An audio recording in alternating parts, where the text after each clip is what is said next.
The river was silent the night they tried to kill her. Cold moonlight slid across the black water as two shadows dragged the unconscious woman to the edge. A rope bound her wrists. Another tightened around her ankles. A third, heavier than the rest, cinched around her waist like a cruel belt. At its end hung a wide, rough stone meant for one thing only, to pull her into the dark. They whispered to each other, certain she would never wake, never return, never reveal who she truly was. To them she was just a captured rookie. A nobody. They had no idea the woman they were about to throw into the river was a Navy SEAL, one of the most decorated, and the one they should have feared most. Her name was Leah Cross. The stone plunged into the water, dragging her down. Her eyes snapped open. Darkness swallowed everything. Her lungs screamed for air as the icy current crushed her chest. Panic clawed at her mind, but years of brutal training overpowered it. She fought the instinct to gasp, pressed her lips together, and forced discipline into her thoughts. She couldn't untie the knots.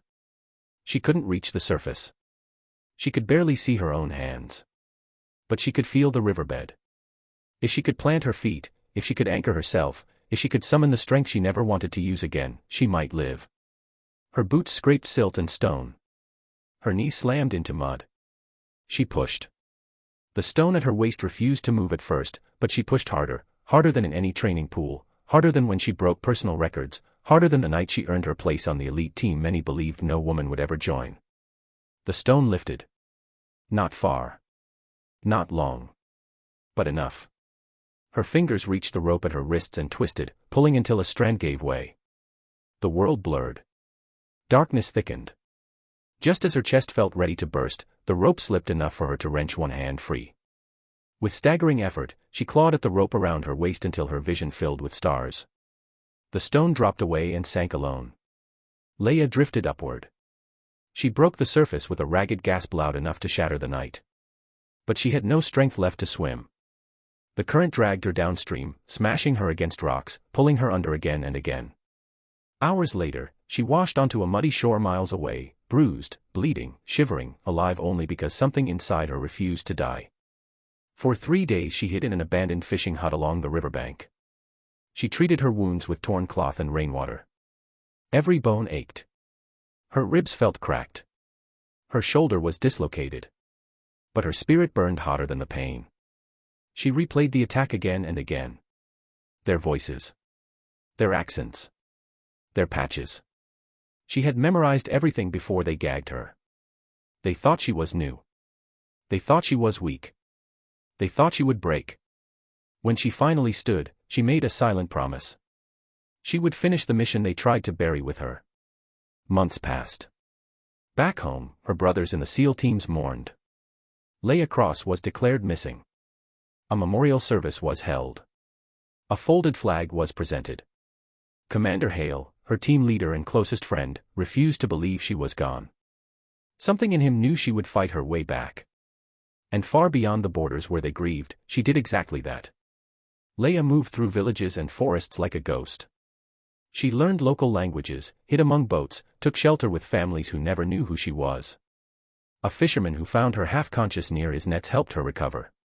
Every night she trained, turning fragile recovery into steel. She practiced with stones, with sticks, with anything she could hold. She trained her breath underwater, reliving the moment she sank, turning terror into endurance. Her goal wasn't survival. It was return. For months after her disappearance, on a storm-split night, the same group who had tied her to the stone gathered at an abandoned compound, preparing the final phase of their weapons smuggling operation. They had grown bolder. Careless. The woman they thought dead had been the only one close enough to gather proof against them. They never expected a shadow to slip through their perimeter. Cameras went dark without a sound. The storm softened the whisper of footsteps moving like wind.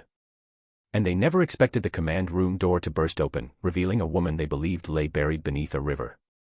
The first man reached for his weapon. Leah reached him faster, slamming him to the ground. Another lunged, she flipped him over her shoulder and struck his jaw. A third swung a bat, she ducked, trapped his arm, twisted until he collapsed. Her movements were precise, controlled, fueled not by rage, but purpose. She faced their leader last.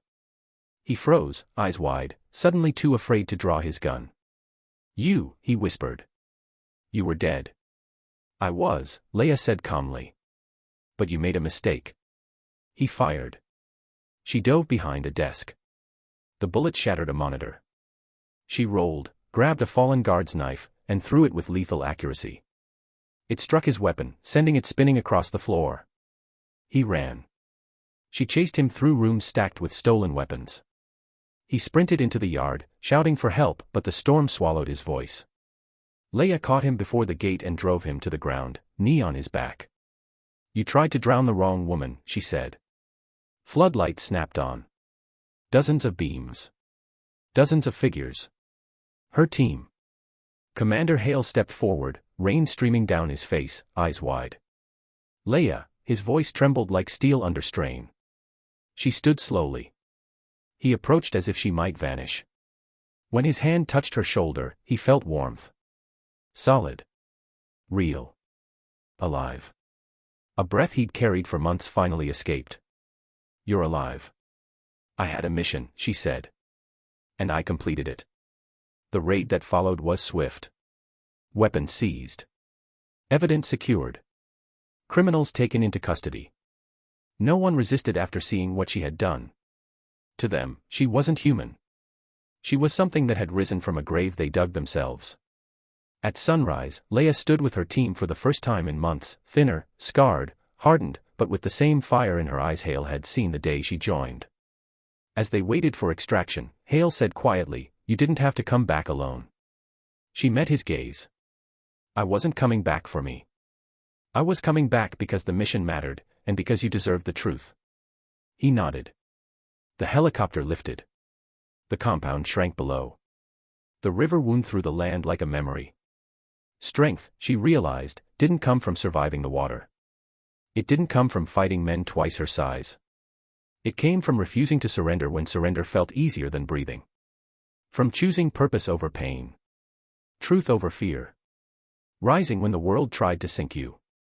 Months later, she walked into the SEAL training grounds. Recruits stopped. A legend returned from the dead. Some whispered. Some saluted. Some just stared. She smiled, a quiet reminder that greatness isn't the absence of suffering, but the will to rise after it. The river tried to claim her. The stone tried to silence her. But she came back stronger. And no one ever underestimated her again. Because she had become proof of something greater, that a spirit anchored in purpose is impossible to drown.